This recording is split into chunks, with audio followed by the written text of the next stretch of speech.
In the summer of 1943, American soldiers hit the beaches of Sicily carrying a piece of equipment that no army on Earth had ever possessed before. It was not a weapon. It weighed 35 pounds. It was strapped to a man's back in an olive-drab canvas pack with a 10-foot whip antenna swaying above his helmet. And when that soldier pressed the transmit button and spoke into the handset, his voice traveled 3 miles through the air, across hills, through buildings, over the roar of gunfire and tank engines to the command post behind the lines.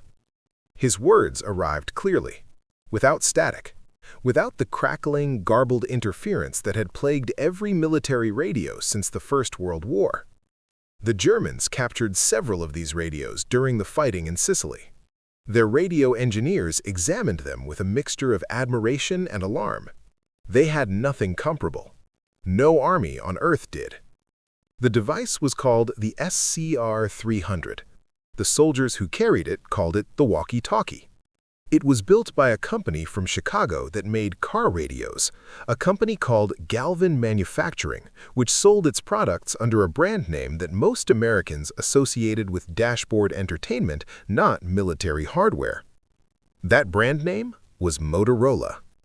This is the story of how a car radio company built the device that gave American infantry something no other army possessed: the ability to talk across the battlefield in real time, from squad to squad, platoon to company, observer to guns, without wires, without runners, without flags, and without the electromagnetic interference that turned every other portable radio into an expensive paperweight the moment an engine started nearby.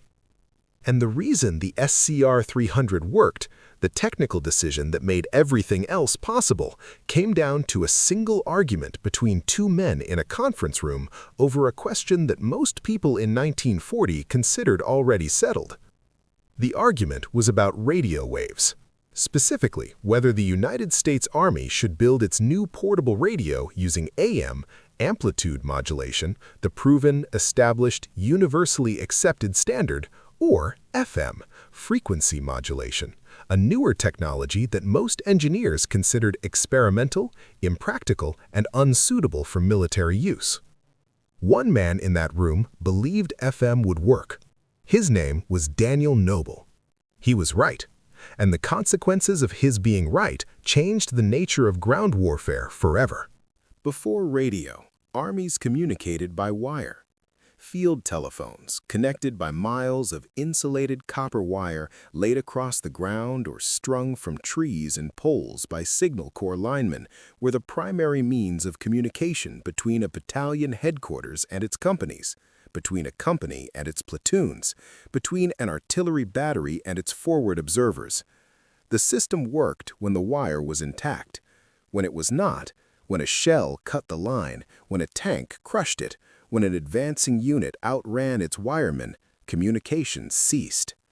In the First World War, the wire problem was manageable because the front lines moved slowly or not at all. Trenches were static, wire could be buried. Linemen could repair breaks in relative safety because the front was a known, fixed location. The Second World War was different. It was a war of movement, of armored spearheads advancing 30 miles in a day, of infantry companies leapfrogging through bocage and forests, of amphibious landings on hostile beaches where no wire had been laid and no telephone poles existed. In mobile warfare, wire communication was not merely inconvenient, it was impossible. By the time a lineman had laid wire from the company CP to the forward platoon, the platoon had moved half a mile and the wire was in the wrong place. The alternative was radio, but the radios available to the American infantry in 1940 were, by any honest assessment, terrible. The SCR-194 and SCR-195, the standard portable infantry radios at the start of the war, were low-powered AM sets using super-regenerative receivers, a circuit design that was cheap, simple, and fundamentally unreliable. The frequency stability was poor, the range was short, typically less than a mile under ideal conditions, and far less in rough terrain or near vehicles. and the AM modulation scheme meant that every source of electromagnetic interference, every engine, every generator, every electrical system on the battlefield produced static that drowned out the voice signal. Imagine trying to coordinate an infantry attack while every tank engine within a quarter mile fills your headset with a deafening buzz. Imagine trying to call for artillery support while the generator powering the battalion aid station creates a wall of noise on your frequency. That was AM radio on a battlefield. The Army knew it had a problem. In late 1940, the Signal Corps issued specifications for a new portable radio, one that could operate on battery power, weigh less than 35 pounds, transmit clear voice over a range of 3 miles, and function reliably in the presence of the engines, generators, and electrical systems that saturated every modern battlefield with electromagnetic noise. The specifications assumed the radio would use AM. Every military radio in the world used AM. The Signal Corps engineers who wrote the requirements had been trained on AM. The procurement officers who would evaluate the proposals thought in AM. The entire institutional framework of American military communications was built on amplitude modulation. Then Daniel Noble walked into the room. Daniel E. Noble was not a soldier. He was an engineer, the director of research at the Galvin Manufacturing Company in Chicago, a firm that had been building car radios under the Motorola brand since 1930. The company's founder, Paul Galvin, had named the brand by combining motor and Victrola, sound in motion. By 1940, Motorola was one of the leading producers of mobile radios for police departments and emergency services. Noble had been following the development of frequency modulation with intense interest. FM had been invented, or more precisely, perfected into a practical system, by Edwin Howard Armstrong, a brilliant and combative Columbia University professor who had spent years fighting patent battles with RCA over the technology. Armstrong had demonstrated that FM radio provided dramatically better audio quality than AM, with virtually complete rejection of the static and interference that plagued amplitude-modulated signals. The physics was straightforward. In AM radio, information is encoded by varying the strength, the amplitude, of the radio wave. Any electrical disturbance that changes the amplitude of the received signal adds noise. Since every engine, every spark plug, every electrical switch produces electromagnetic pulses that affect signal amplitude, AM radio on a battlefield is fighting a losing war against its own environment. In FM radio, information is encoded by varying the frequency of the wave, how fast it oscillates, rather than how strong it is. The receiver is designed to respond only to changes in frequency and to ignore changes in amplitude. Since most electrical interference affects amplitude rather than frequency, FM signals emerge from a noisy environment essentially clean. A tank engine that renders an AM radio unintelligible has no effect on an FM signal. Noble understood this. He had seen FM work in police car radios. He knew that Galvin had already built successful FM mobile transceivers for several police departments, and he knew that the Signal Corps specifications for the new infantry radio, 3 miles of range, battery power, 35 pounds, usable in the presence of engines and generators, described a problem that AM could not solve, and FM could. His pitch to the Signal Corps was simple and blunt. AM radio will never give you the range and clarity you need in a combat environment. The existing portable AM sets can barely transmit a quarter mile reliably.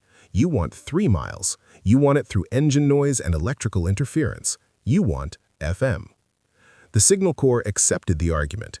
It was a gamble. FM had never been used in a portable military radio, but the Army had tested AM versus FM under identical field conditions and concluded that FM voice quality was dramatically superior. The contract was awarded to Galvin Manufacturing. Noble assembled his team: Henryk Magnuski, the principal RF engineer and a Polish immigrant whose expertise in radio frequency design was critical to the project, Marion Bond, Lloyd Morris, and Bill Vogel. Together, they would build the first portable two-way radio in military history. The engineering challenges were formidable. The radio had to operate in the 40 to 48 MHz VHF band, a frequency range that required precise crystal-controlled oscillators for stability. It had to be channelized, capable of operating on multiple discrete frequencies so that different units could maintain separate communication networks without interfering with each other. It had to be waterproof, dustproof, and rugged enough to survive being dropped, dragged through mud, and carried through surf during amphibious landings. It had to contain a complete transmitter, a complete receiver, an antenna system, and a battery, all in a package weighing no more than 35 pounds. In 1942, this meant vacuum tubes, 18 of them, each one a glass envelope containing a heated cathode, a grid, and a plate, each one fragile, each one consuming power that the battery had to supply. There were no transistors. The transistor would not be invented until 1947. Everything the SCR-300 did, it did with heated glass and metal in a canvas backpack on a soldier's spine. The battery was the heaviest single component. The primary battery, a lead-acid unit, provided up to 20 hours of operation but weighed nearly 15 pounds by itself.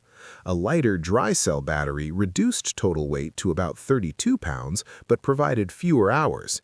In either case, the battery was the limiting factor. Every radio operator in the war knew the dread of watching the signal fade as the battery died, knowing that the next resupply might be hours or days away. Colonel Ankenbrandt, who used the SCR-300 in the Pacific, reported to his superiors that the radios were exactly what was needed, but the main difficulty was keeping them supplied with fresh batteries. The antenna was a 10-foot, 8-inch whip, a full half wavelength at the operating frequency that could be broken down into 9 sections threaded together on a stainless steel cord. A shorter 33-inch antenna was also provided for situations where the full whip was impractical, though at the cost of reduced range. The full antenna, swaying above the operator's head, was both a tactical asset and a tactical liability. It identified the radio operator to enemy snipers. In combat, the man with the radio on his back was a priority target. The Germans and Japanese understood that killing the radio operator severed the American unit's communication link. Despite these constraints, the prototype performed brilliantly. During initial field trials, Noble's team tested the radios at a separation of 8 miles, more than twice the 3-mile range specified by the Signal Corps. The signal was clear. The FM technology rejected the engine noise and electrical interference that had rendered previous portable radios useless. The Signal Corps representatives who witnessed the demonstration gave the immediate go-ahead. The final acceptance tests were conducted at Fort Knox, Kentucky in the spring of 1942. In the woods and fields of the Armored Training Center, the SCR-300 was subjected to every trial the Army could devise: rain, mud, rough handling, operation while moving, operation near running tank engines. It met or exceeded every specification. Galvin Manufacturing received the production contract. The first units rolled off the line in early 1943. The SCR-300 was not the only radio that Galvin built for the war. In 1940, a separate team led by Don Mitchell, Galvin's chief engineer, had developed the SCR-536, a handheld AM transceiver small enough to be held in one hand like a telephone. It weighed only 5 pounds. Its antenna telescoped from the top of the unit, and pulling the antenna out turned the radio on. Pushing it back in turned it off. There was no external power switch. The SCR-536 was designated the Handy-Talkie, a name that has been confused with Walkie-Talkie ever since, though the two terms originally referred to different devices. The Walkie-Talkie was the backpack SCR-300. The Handy-Talkie was the handheld SCR-536. The SCR-536 had limitations. It was AM, not FM, which meant it was vulnerable to interference. Its range was only about a quarter-mile in good conditions, sufficient for communication within a platoon, but not between a company and its battalion headquarters. 5 vacuum tubes powered by high-voltage dry cell batteries gave it a limited operating life. But it was the first true handheld two-way radio to see widespread military use. By July 1941, it was in mass production. By war's end, 130,000 units had been manufactured. Every rifle company in the 29th Infantry Division carried 6 SCR-356 radios onto Omaha Beach on D-Day, 1 for each of the 3 rifle platoons, 2 for the weapons platoon, and 1 for the company commander. The Germans captured several SCR-356 units in Sicily and were, as one account noted, deeply impressed. They had nothing comparable. No Axis power produced a handheld radio of equivalent capability during the war. The German Army's tactical communications relied heavily on wire, field telephones connected by cable that was laid, maintained, and repaired by signal troops. When wire was unavailable, German infantry used AM radio sets that suffered from the same interference problems as the American AM radios they replaced. The standard German infantry radio, the Feldfube, was a backpack-mounted AM transceiver that weighed roughly the same as the SCR-300 but delivered inferior voice quality in noisy environments. German tank communications used ultra-shortwave FM sets. The Germans understood FM's advantages for vehicle use, but these were mounted in vehicles, not carried by foot soldiers. The German Army never fielded a portable FM infantry radio comparable to the SCR-300.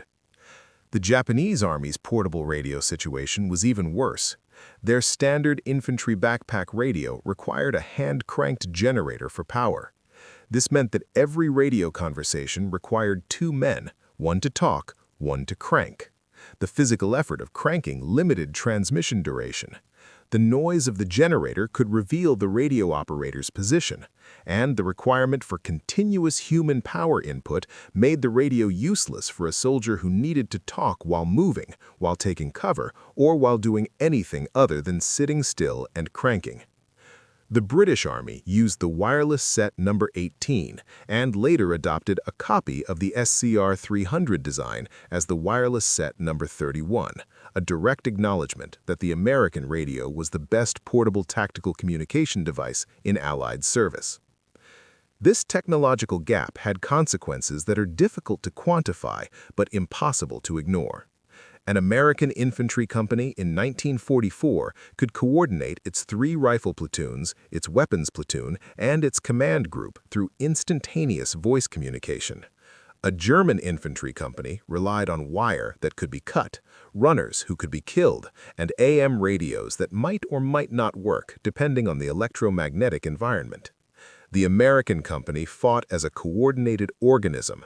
The German company fought as a collection of parts that sometimes lost contact with each other. Together, the SCR-300 and the SCR-536 gave American infantry a 2-tier communication system that no other army possessed. The SCR-536 connected men within a platoon. The SCR-300 connected platoons to companies and companies to battalions. For the first time in the history of warfare, a squad leader pinned down by enemy fire could radio his platoon leader, who could radio his company commander, who could radio the battalion fire direction center and bring artillery onto the enemy position, all within minutes, all without wires, all without a runner crossing open ground under fire. The SCR-300 first saw combat in the Pacific, in New Georgia, in August 1943. Colonel Ankenbrandt's verdict, "They are exactly what is needed for frontline communications in this theater," was echoed by every unit that received them. The Army put such priority on fielding the new radios that it dedicated airlift capability to deliver them directly from Galvin's factory in Chicago to the front lines. As units formed up in England for the invasion of France, the SCR-300 was distributed to every infantry division, every armored division, every airborne unit.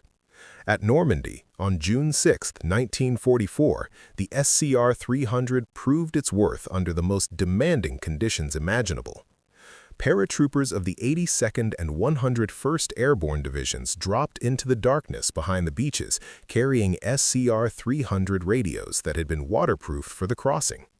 In the chaos of the night drop, units scattered across miles of Norman countryside, isolated, disoriented, fighting in the dark, the walkie-talkie was often the only link between fragments of shattered companies and their battalion headquarters. Pathfinders who landed first used their SCR-300s to guide follow-on waves to the correct drop zones. When the zones were missed, as they almost always were, the radio became the means by which scattered paratroopers found each other and formed into fighting units. On the beaches themselves, the SCR-536 handy-talkies carried by rifle companies provided the only communication available during the first critical hours. At Omaha Beach, where the landing plan disintegrated within minutes of the first wave touching sand, the pre-planned wire communication network was irrelevant. The linemen were pinned down or dead, and there was nothing to connect wire to. Company commanders lying behind the seawall, under machine gun fire, pressed the transmit buttons on their SCR-536s and shouted to their platoon leaders across the kill zone. The range was short, 200 yards, sometimes less, and the AM signal was vulnerable to the electromagnetic chaos of naval gunfire, exploding mines, and burning vehicles, but it was there. It was the only communication that existed in those first terrible hours. One of the enduring images of D-Day is the radio operator, the man with the SCR-300 on his back, antenna swaying, crouched behind cover while bullets snap overhead, pressing the handset to his ear and reporting the situation to a headquarters he cannot see. That man was a target. The Germans and Japanese both recognized that the radio operator was the nervous system of the American unit, and they trained their snipers accordingly. Radio operators in the Pacific Theater learned to tape down their antennas or remove the distinctive whip entirely when moving through sniper territory, accepting reduced range in exchange for reduced visibility. In Europe, some operators wrapped their antennas in cloth to break the silhouette. The radio operators who carried the SCR-300 were not specialists in the traditional sense. They were infantry soldiers, riflemen, machine gunners, mortarmen, who had been given additional training in radio operation and assigned the extra 35 pounds of equipment on top of their standard combat load. A typical American infantryman already carried 60 to 80 pounds of weapons, ammunition, food, water, and personal equipment.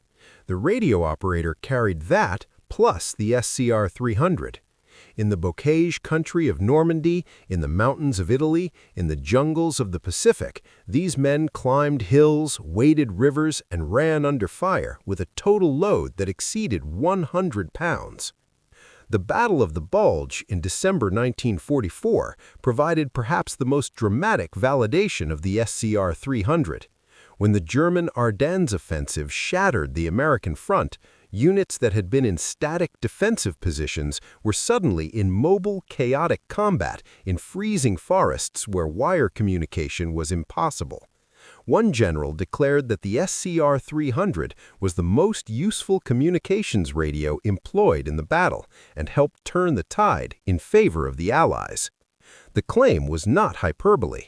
In the Bulge, units that maintained radio contact survived. Units that lost communication because their radios failed, their batteries died, or their radio operators were killed were isolated, surrounded, and destroyed.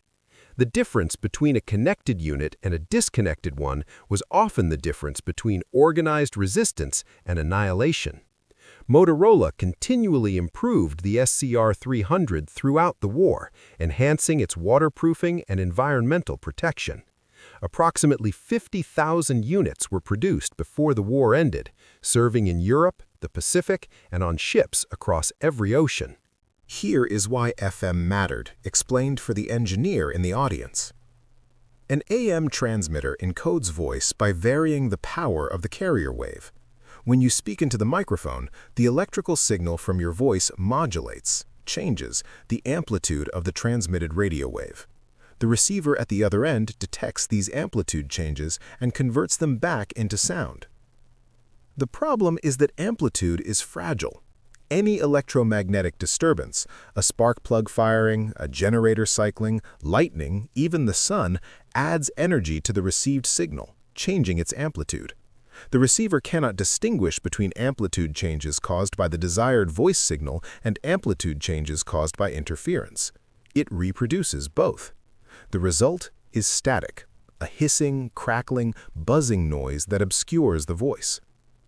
An FM transmitter encodes voice by varying the frequency of the carrier wave, how many times per second it oscillates, while keeping the amplitude constant. The receiver contains a limiter circuit that strips away any amplitude variations in the received signal before demodulating it. Since most interference affects amplitude rather than frequency, the limiter removes the interference and delivers a clean voice.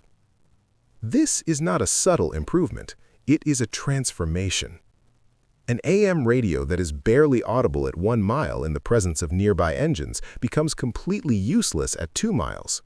An FM radio in the same environment delivers clear voice at 3 miles, 5 miles, 8 miles, limited only by the power of the transmitter and the sensitivity of the receiver, not by the noise floor of the environment.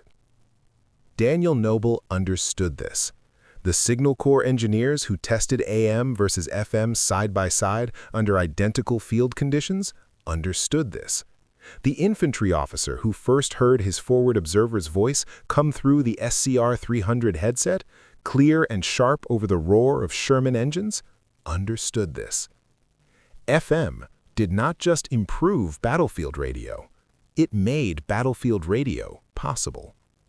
The Galvin Manufacturing Company deserves a moment of its own in this story. Paul Vincent Galvin was born in 1995 in Harvard, Illinois, a small town 60 miles northwest of Chicago. He served in the Army during the First World War, where he experienced firsthand the communication problems that wire-dependent military systems created. After the war, he tried several businesses, a storage battery company, a battery eliminator manufacturer, most of which failed in the economic turbulence of the 1920s. In 1928, with the country heading toward the Depression, Galvin and his brother Joseph bought a bankrupt battery eliminator manufacturer at auction for $750. It was a desperate purchase by a man who had already failed multiple times. Galvin quickly pivoted the company toward a product he believed had a future: car radios. In 1930, the idea of a radio in an automobile was considered frivolous and possibly dangerous by most Americans. Some cities had proposed banning car radios entirely on the theory that music would distract drivers. Galvin ignored the skepticism. He designed a car radio that could be retrofitted into any automobile, a device that fit under the dashboard and received broadcast AM radio through an external antenna. He named it the Motorola, combining motor with Victrola, the famous phonograph brand, and began selling it at the 1930 Radio Manufacturers Association convention in Atlantic City. The Motorola car radio was a success. Galvin built the company around it, expanding from consumer car radios into two-way mobile radios for police departments. By the late 1930s, Galvin Manufacturing was installing two-way radio systems in police cars across America, the first practical mobile communication systems for law enforcement. A patrol officer could now talk to his dispatcher from the field rather than stopping at a call box or returning to the station. This seems mundane today. In 1938, it was revolutionary. It was this police radio experience, building FM mobile radios that had to work reliably in moving vehicles, in all weather, under the electromagnetic interference of city traffic, that prepared Galvin Manufacturing for the military contract that would change the company and the war. When the war came, Galvin Manufacturing was uniquely positioned. No other company in America had comparable experience in building portable, rugged, mobile FM radio equipment. The big electronics companies, RCA, Western Electric, General Electric, had the engineering talent but not the specific expertise in portable FM design. Galvin had both. The wartime contracts transformed the company.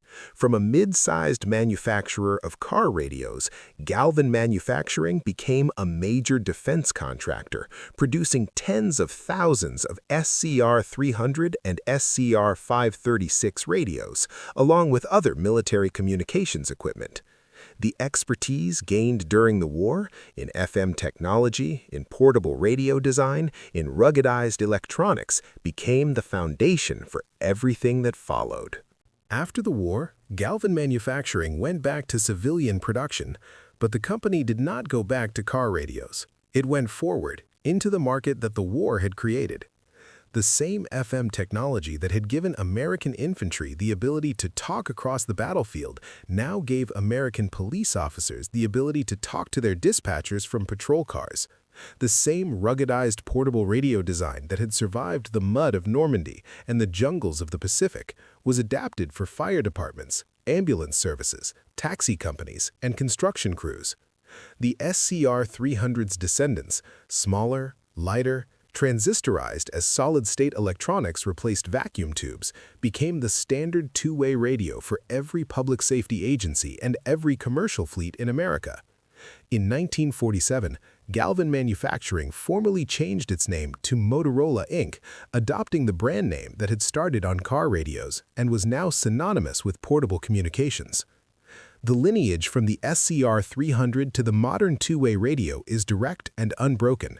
Every Motorola police radio of the 1950s and 1960s used FM technology derived from the wartime design. Every construction site radio, every security guard's handset, every walkie-talkie used by a film crew or a warehouse manager or a child on Christmas morning descends in its fundamental operating principle from the decision that Daniel Noble made in 1940 to bet on frequency modulation.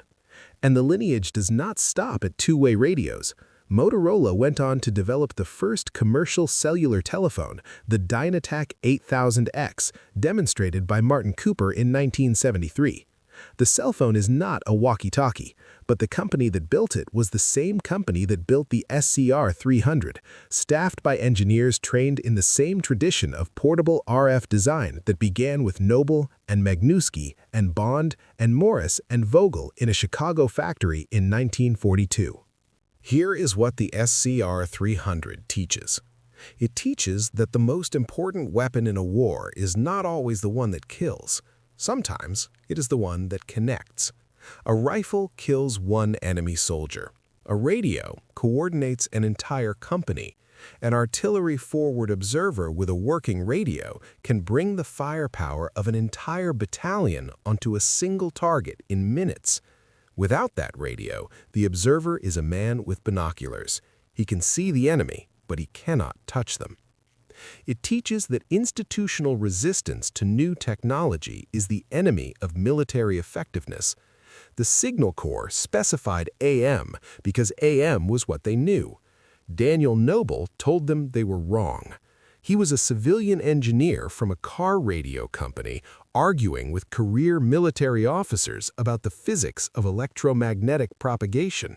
He won the argument because the physics was on his side and because the Army, to its credit, was willing to test the proposition rather than simply dismissing it. It teaches that wars are won by the nation that communicates fastest. The German army communicated by wire, by runner, and by AM radio that was vulnerable to the same interference that plagued American AM sets. The Japanese army relied on wire and on portable radios that required hand cranking. The American army, from 1943 onward, communicated by FM, clearly, reliably, in real time, from the squad level to the division level, across every type of terrain and in the presence of every type of electromagnetic interference.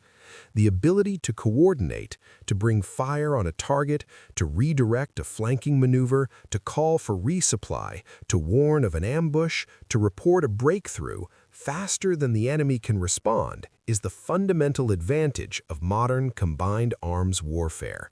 The SCR-300 gave American forces that advantage. 50,000 of them, built in Chicago by a car radio company, carried on the backs of soldiers who cursed the 35-pound weight but blessed the clear voice that came through the handset when everything else on the battlefield was chaos. Daniel Noble received the Certificate of Merit for his role in the design and production of the walkie-talkie. After the war, he became a senior executive at Motorola and led the company's expansion into semiconductor technology, founding the Motorola Semiconductor Division in Phoenix, Arizona, that would eventually produce the microprocessors used in early Apple Macintosh computers. Henryk Magnuski, the Polish-born RF engineer who designed the SCR-300's radio frequency circuits, remained at Motorola for decades, contributing to the company's continued dominance in mobile communications. Paul Galvin, the founder who had bought a bankrupt battery company for $750 in 1928, lived to see his company become one of the most important electronics firms in the world. He died in 1959. The company he built still exists as Motorola Solutions, a global leader in public safety communications, and as Motorola Mobility, which was acquired by Google in 2012 and later sold to Lenovo. The walkie-talkie, the device that Paul Galvin's company built, that Daniel Noble designed, that Henryk Magnuski engineered, that 50,000 American soldiers carried on their backs from Sicily to the Rhine, is still here. It has been miniaturized, digitized, encrypted, networked, and integrated into systems that Noble could not have imagined. But the principle is the same. FM, portable, reliable, clear voice in a noisy world. Every police car that answers a dispatch call, every fire truck that coordinates on a burning building, every construction crew that talks across a job site, every security guard, every event coordinator, every search and rescue team in every wilderness in America. They are all using the grandchild of the SCR-300. They are all using Daniel Noble's bet on FM. They are all using the radio that a car company in Chicago built because a civilian engineer told the United States Army that it was wrong about radio waves. And the Army was smart enough to listen.